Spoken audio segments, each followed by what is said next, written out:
Selamat pagi para Pukaters dimanapun Anda berada. Berjumpa kembali bersama saya Dominikus Agus Gunawan dari bidang spiritual Pukatnas.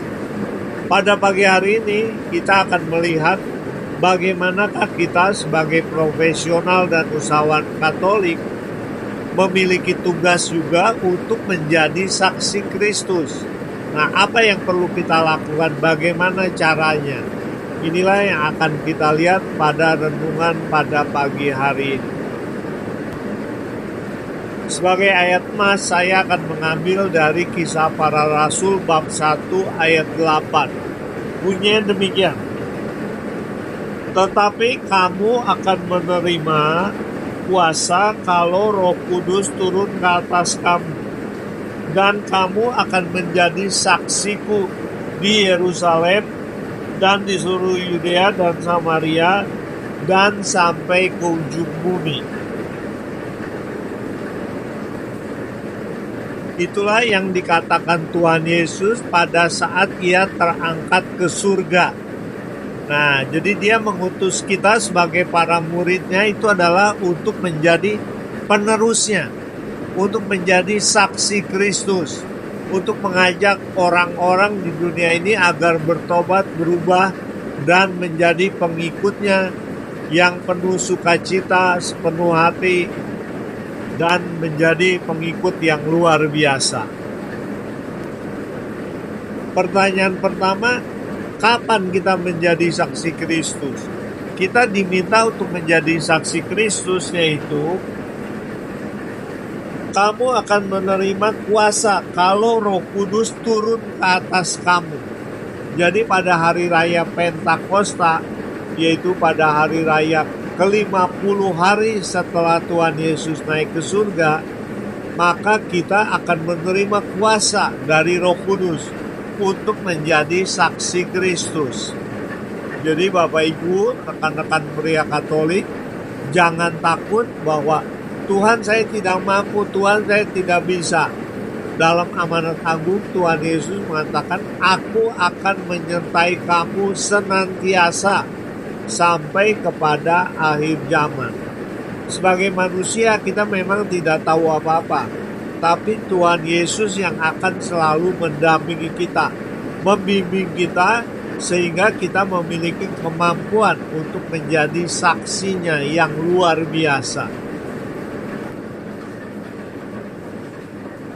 Rekan pria Katolik, tugas ini sudah dikatakan dalam amanat agung dari yang dikatakan oleh Tuhan Yesus sendiri di Matius 28 ayat 16 sampai 20. Hal yang sama juga tertera dalam Injil Markus bab 16 ayat 15. Bunyinya demikian.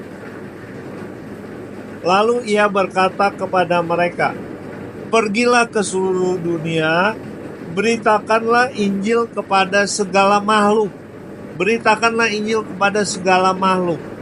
Jadi bukan kepada manusia, kepada para binatang, kepada pohon-pohon, semua makhluk yang diciptakan Tuhan. Nah, kita perlu memberitakan ya, kepada mereka semuanya.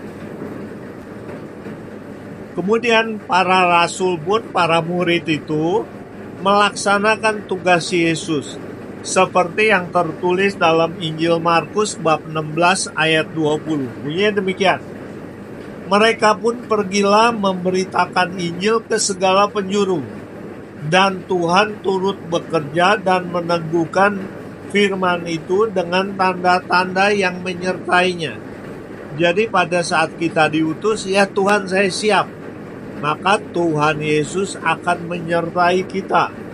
Ya, dikatakan dia akan turut bekerja dan meneguhkan firman itu dan memberikan berbagai tanda menyertainya.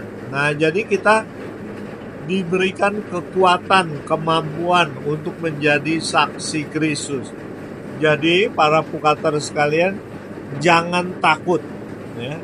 Memang kita tidak memiliki kemampuan apa-apa, tapi Tuhan Yesus yang akan memampukan kita.